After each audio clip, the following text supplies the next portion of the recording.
Bayangan sejenak, kamu berdiri di tengah keramaian, orang-orang berlalu lalang, sibuk dengan urusan masing-masing. Di tengah hiruk pikuk ini, mungkin pernah terlintas di benakmu sebuah pertanyaan, apa sebenarnya tujuan hidup ini? Apa yang sedang kita kejar? Dan apakah semua ini ada artinya? Pertanyaan-pertanyaan inilah yang menjadi inti dari sebuah aliran filsafat yang disebut eksistensialisme. Eksistensialisme bukanlah tentang jawaban yang mudah.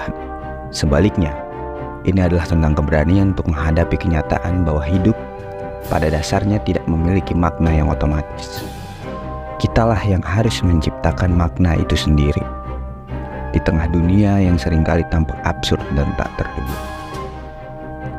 Dalam pembahasan kali ini, kita akan menjelajahi filsafat yang menantang kita untuk berpikir lebih dalam tentang siapa kita, pilihan yang kita buat, dan bagaimana kita bisa menemukan makna di tengah ketidakpastian.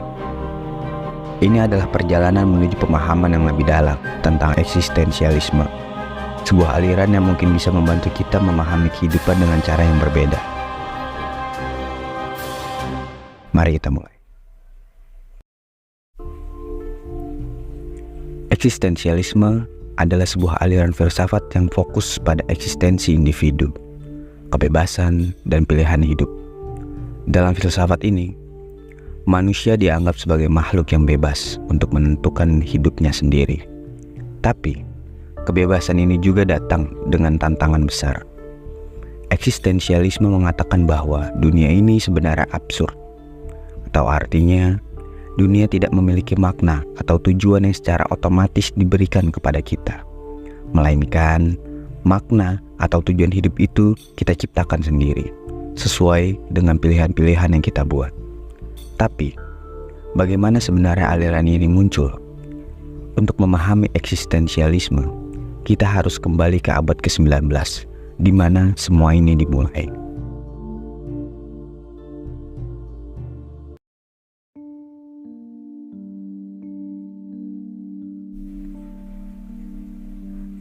Søren Kierkegaard, seorang filsuf Denmark yang hidup pada awal abad ke-19, sering disebut sebagai bapak eksistensialisme. Kierkegaard menekankan pentingnya pengalaman subjektif dan keyakinan individu. Dia percaya bahwa setiap orang harus menentukan jalan hidup mereka sendiri, menghadapi kecemasan dan ketidakpastian tanpa mengandalkan sistem, moral, agama yang sudah mapan. Salah satu konsep utamanya adalah lompatan iman, di mana seseorang harus membuat keputusan besar berdasarkan iman, bukan logika. Kierkegaard melihat kisah Abraham dan Ishak sebagai contoh dari lompatan iman. Menurutnya, lompatan iman adalah ketika seorang memilih untuk mempercayai sesuatu tanpa bukti logis atau jaminan, semata-mata berdasarkan keyakinan pribadi. Abraham melampaui rasionalitas dan moralitas konvensional untuk menaati Tuhan. Bahkan ketika perintah tersebut tampak absurd dan tidak dapat dipahami. Kisah Abraham dan Ishak juga mencerminkan absurditas hidup yang merupakan tema penting dalam eksistensialisme. Tindakan Abraham tampak tidak masuk akal, tetapi melalui tindakan tersebut ia menemukan makna yang lebih dalam antara hubungannya dengan Tuhan. Dalam hidup, seringkali kita dihadapkan pada situasi yang tampak tidak masuk akal atau tidak dapat diprediksi. Namun, eksistensialisme mengajarkan kita bahwa kita bisa menciptakan makna kita sendiri melalui pilihan dan tindakan kita. Jadi, itulah bagaimana kisah Abraham dan Ishak menggambarkan prinsip-prinsip eksistensialisme. Sebuah kisah yang mengingatkan kita tentang pentingnya kebebasan, tanggung jawab, dan keberanian untuk membuat pilihan, bahkan dalam situasi yang paling sulit sekalipun.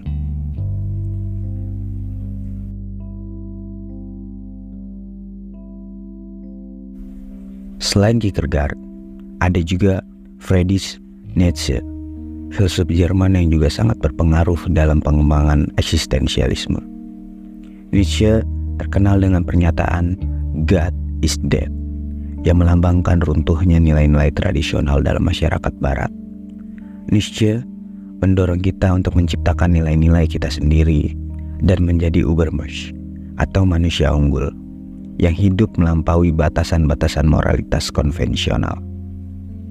Pada abad ke-20, eksistensialisme mencapai puncaknya di Perancis dengan tokoh-tokoh seperti Jean-Paul Sartre dan Simone de Beauvoir sebagai pasangannya. Sartre mengembangkan ide bahwa eksistensialisme mendalui esensi, yang berarti kita pertama-tama ada, kemudian kita menciptakan diri kita sendiri melalui tindakan kita. Sartre menekankan bahwa kita sepenuhnya bertanggung jawab atas diri kita sendiri dan tidak ada yang namanya takdir yang menentukan hidup kita. Selain itu, Simone de Beauvoir, pasangan Sartre, membawa eksistensialisme ke ranah feminisme. Dalam karyanya The Second Sex of de Beauvoir, mengeksplorasi bagaimana wanita seringkali didefinisikan sebagai tanda kutip yang lain dalam masyarakat, dan dia mendorong wanita untuk mendefinisikan diri mereka sendiri.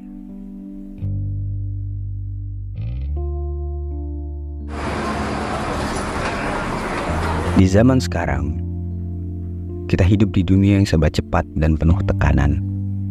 Media sosial, pekerjaan yang tidak ada habisnya, dan ekspektasi masyarakat membuat kita sering merasa seperti terjebak dalam rutinitas tanpa makna. Disinilah eksistensialisme menjadi relevan.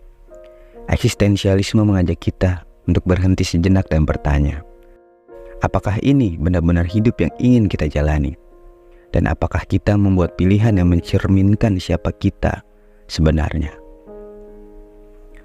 Salah satu konsep utama eksistensialisme adalah kebebasan untuk memilih.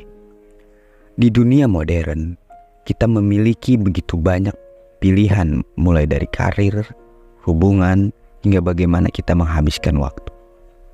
Tapi, kebebasan ini juga datang dengan tanggung jawab besar.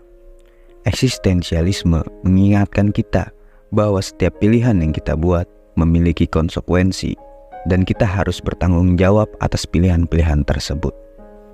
Ini mungkin terasa menakutkan, tapi di sisi lain, ini juga memberdayakan kita untuk menjalani hidup sesuai dengan nilai dan keinginan kita. Di tengah rutinitas dan kesibukan, eksistensialisme mendorong kita untuk mencari dan menciptakan makna dalam setiap momen kehidupan.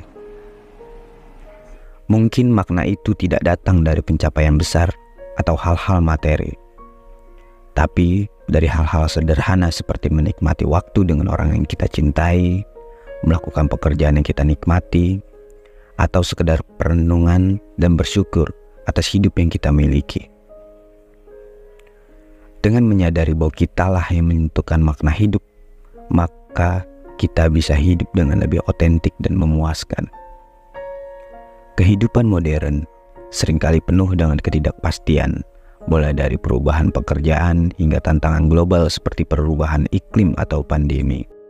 Eksistensialisme mengakui bahwa kecemasan adalah bagian dari hidup yang tidak bisa dihindari, terutama ketika kita dihadapkan pada pilihan-pilihan besar atau perubahan yang tak terduga. Tapi justru disinilah kita bisa menemukan kebebasan.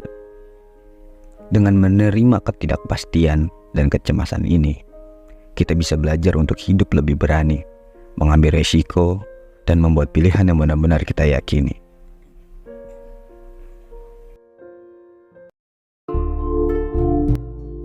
Meskipun jalan ini tidak selalu mudah dan seringkali dipenuhi oleh keraguan dan kecemasan, ingatlah bahwa itu adalah bagian dari pengalaman manusia yang sebenarnya. Kita mungkin tidak selalu memiliki kendali atas apa yang terjadi di luar sana, tapi kita selalu memiliki kendali atas bagaimana kita menanggapi dan makna apa yang kita ciptakan dari setiap momen tersebut. Jadi, ketika hidup terasa membingungkan atau ketika kamu merasa terjebak dalam rutinitas yang seakan-akan tidak ada habisnya, ingatlah bahwa kamu memiliki kekuatan untuk memilih dan menciptakan makna hidupmu sendiri.